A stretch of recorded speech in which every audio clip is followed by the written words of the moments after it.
to all the record labels, every radio station, every award show, my hope is that we're more open to the joy and liberation that comes from enjoying art with no preconceived notions.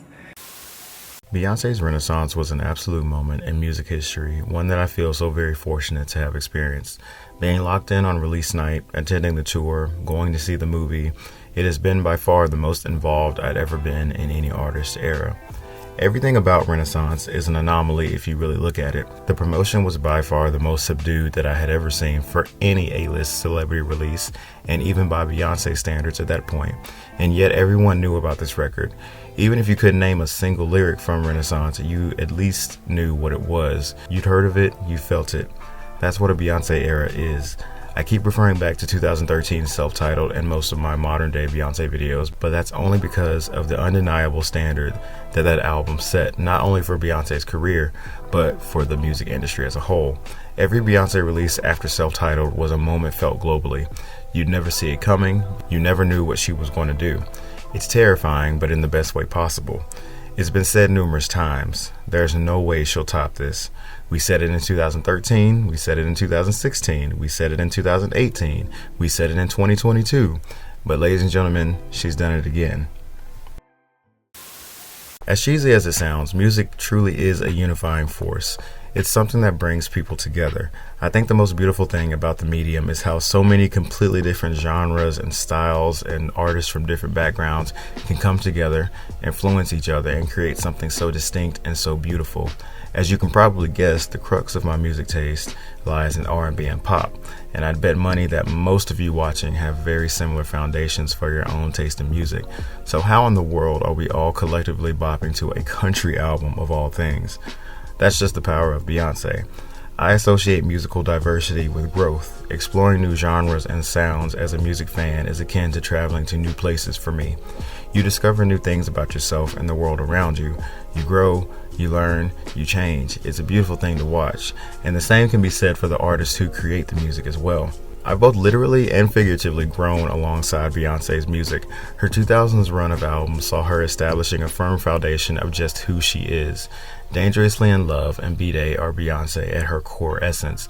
They established her identity as an artist and laid the blueprint that so many artists would follow. Am Sasha Fierce finds her separating the performer from the woman, making the distinction between two distinct sides of herself, letting the world know that the woman that you see on stage is not the same as the woman behind the scenes. The 2010s decade saw Beyonce no longer being satisfied with being safe. Every record during this period saw her pushing against the machine and challenging the idea of who the world thought Beyonce was. Authenticity and vulnerability were the dominant goals of her releases this decade. 2011's 4 was Beyonce staying true to her R&B roots during a period of pop and EDM dominance. 2013's self-titled, as I mentioned before, absolutely shattered the idea of conventional album releases. By self-titling the album, the previous distinction between Beyonce and Sasha Fierce was destroyed. There was no need for the alter ego any longer, as from this point on, the world would get Beyonce 100% raw and unfiltered. 2016's Lemonade doubled down on that principle, showing an unprecedented level of vulnerability from an artist who was rather notoriously private. And now in the midst of the 2020s, we have Beyonce confidently stepping into unheard of territory, still pushing the boundaries of the same industry that she had a hand in crafting. Here we have a woman in the fourth decade of her career, setting standards and outdoing artists half her age. This current arc of Beyonce's career is solely focused on pushing herself to her absolute limits as an artist. The 3-act trilogy that started with Renaissance aims to not only challenge Beyonce as an artist, but the ideas and conventions of genre itself. Act 1 Renaissance was an immersive project with its songs seamlessly arranged like a DJ mix, blending disco and house while also paying homage to black and queer pioneers. It was a celebration of the black origins of disco and house. And like how Act 1 celebrated that for those genres, Act 2 serves the same purpose for country music.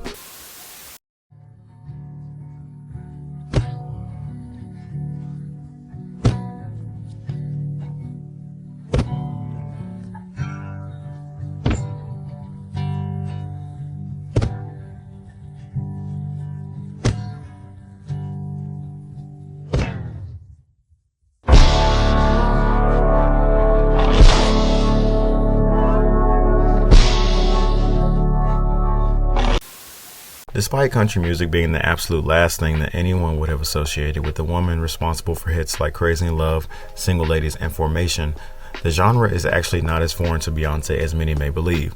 Being born and raised in Houston, Texas, where the city's cowboy heritage and country music played a role in her upbringing, Beyonce listened to country music from an early age. During the course of her career, her first notable association with country music came in 2007 when she performed a bluegrass-inspired version of Irreplaceable alongside country duo Sugarland at the American Music Awards. An incredibly underrated performance, Beyonce showcased an admirable level of versatility as an artist here, especially considering she couldn't have been further from the country genre at the time. 9 years later, Daddy Lessons was included on Lemonade, her first proper original country song. The track was undoubtedly one of the most standout tracks on the record in Beyonce's career at the time of its release. During the promotional run of Lemonade, Beyonce would join forces with country band and fellow Texas natives, the Chicks, formerly known as the Dixie Chicks, to perform Daddy Lessons at the 50th Annual Country Music Association Awards in 2016. The performance gave the CMAs their highest viewership in history. However, it was also met with backlash, criticism, and thinly veiled racism as some country music fans criticized Beyonce's attendance and declared that she did not belong at the award show or in the country genre itself. The CMAs rather cowardly deleted all promotional posts about Beyonce's performance from their site and social media channels, which was seen by many as succumbing to the pressure of critics and preventing further backlash from the country music scene. This experience was a catalyst of the creation of Cowboy Carter. It was made clear that Beyonce was not welcome in the country music space, but instead of letting the criticism force her out of the genre, it made her push past the limitations put on her. She delved into the history of country music and Western culture and researched its African American roots. She studied and learned about the often unjustly ignored black roots of country music and other key facts, such as how historically 50% of cowboys were actually black. Following this research, Beyonce decided that she wanted to reclaim Americana and country music from a black perspective, in the same vein that Renaissance did for house music. Cowboy Carter is more than just a country album. Country is obviously what it's built on, it's the foundation, and a surface level description of the record would in fact be country, yes, but it's much deeper than that.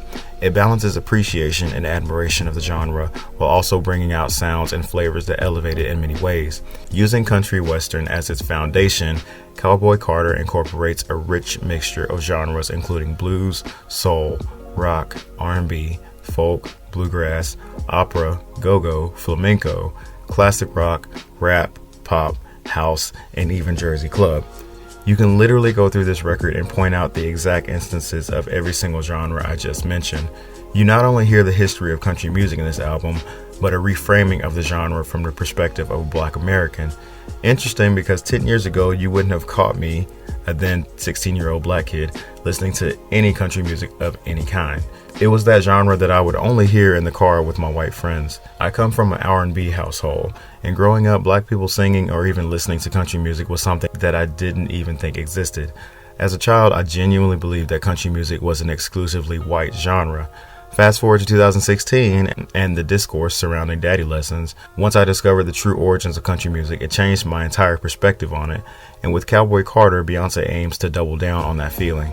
This album, alongside its predecessor Renaissance, have taught me so much about the history of music. I genuinely did not know that house music had its origins in black gay communities. I genuinely didn't know how close country music was to black people. Music doesn't have a race. It shouldn't be confined to just one box. It's a feeling more than anything, one that unifies people more than any other medium in existence. But I do think it's imperative to always remember where it came from and to pay homage to those who built the genre. And that's Beyonce's mission with this 3-act project. Renaissance's flow felt like a seamless DJ playlist, giving the feeling of being in a club, fitting because of its house music inspirations.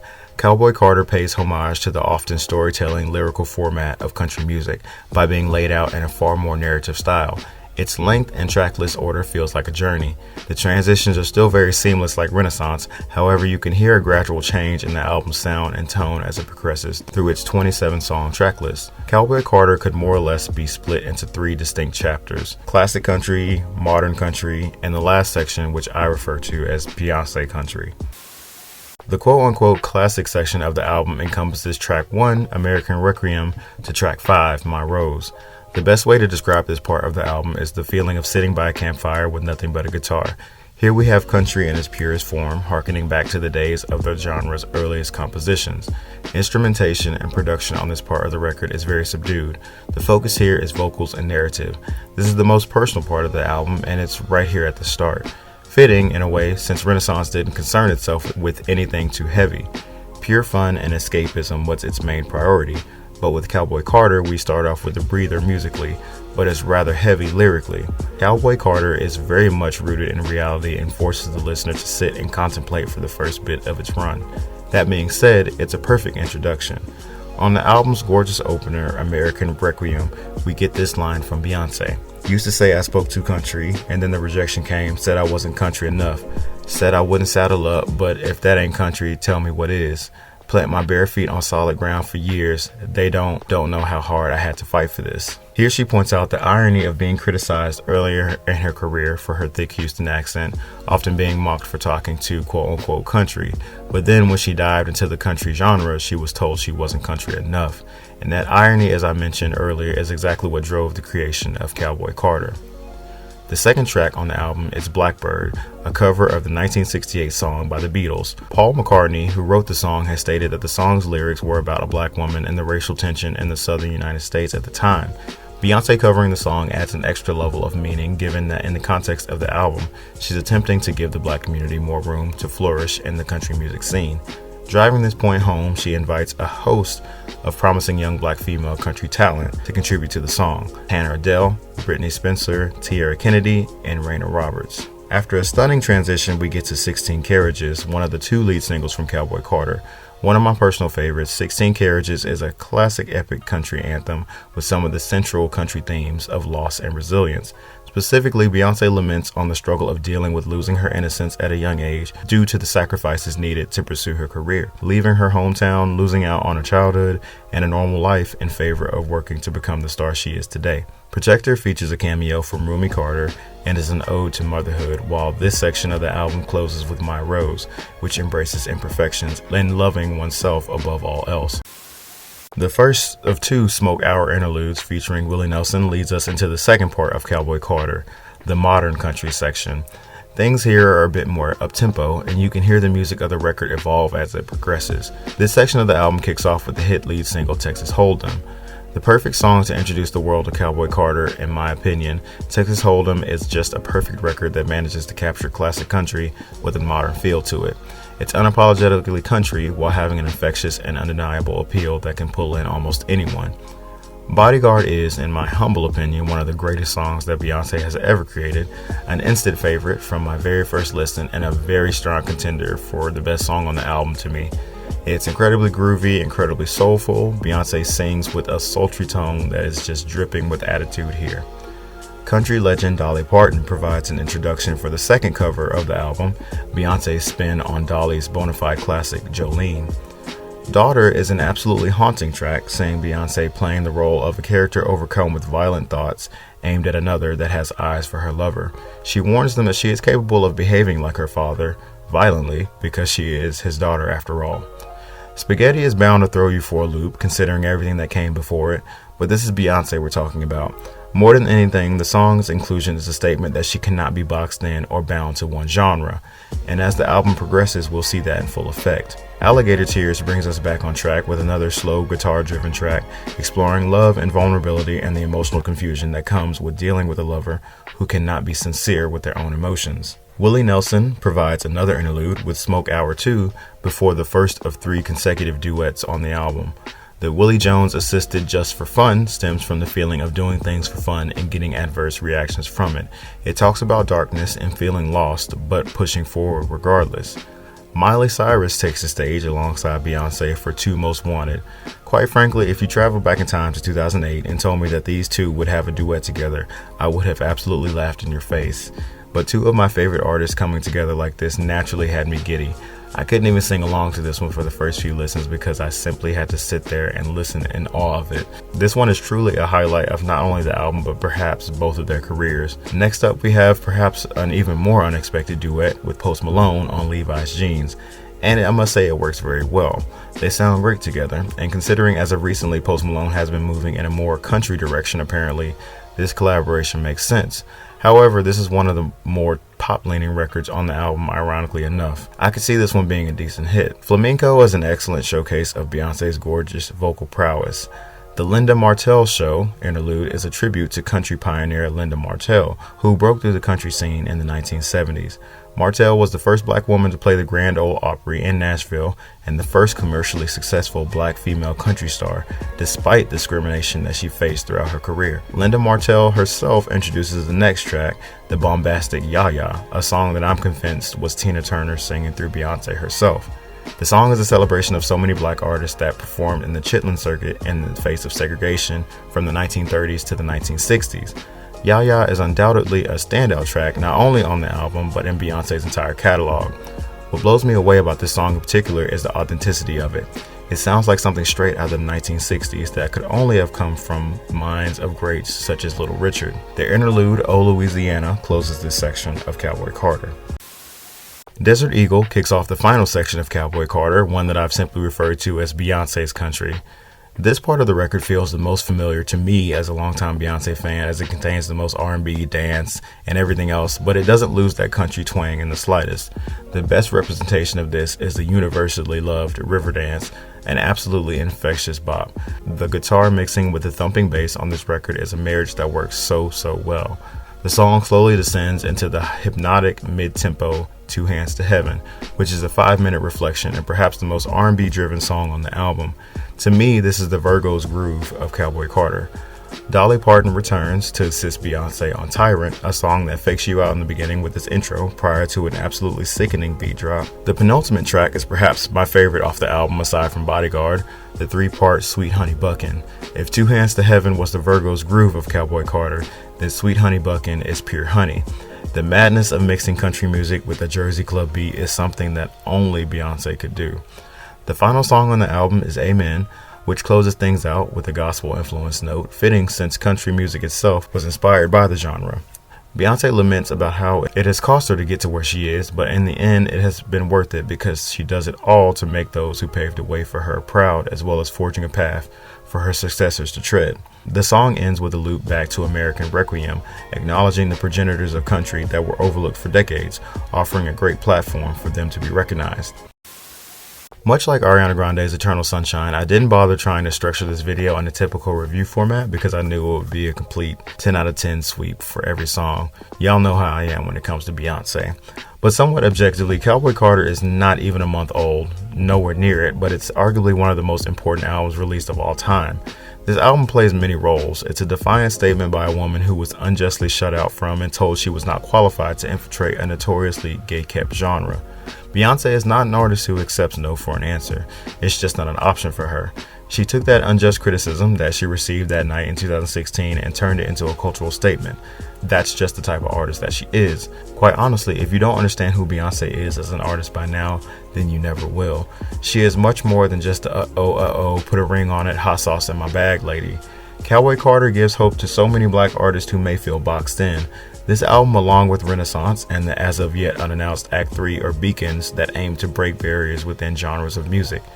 Like I said, music is meant to unify, not divide, and by placing arbitrary expectations and guidelines on genres, you stifle so many creatives who could bring something so fresh to it. Cowboy Carter is an album that I would have never expected from Beyonce prior to now, but I am so glad that it happened. I admittedly have my doubts about her taking this route. I was going to support her regardless, but I definitely did not expect to fall in love with this album as much as I did. But again, that's just the power of Beyonce. This is the same woman who had me in awe at 7 years old as I watched her debut performance of Crazy in Love at the 2003 BET Awards. And here we are 20 years later, and she is still eliciting the same feeling out of me and millions of others across the world. Beyonce Giselle Knowles Carter truly is a once-in-a-lifetime talent, and she continues to remind us of that.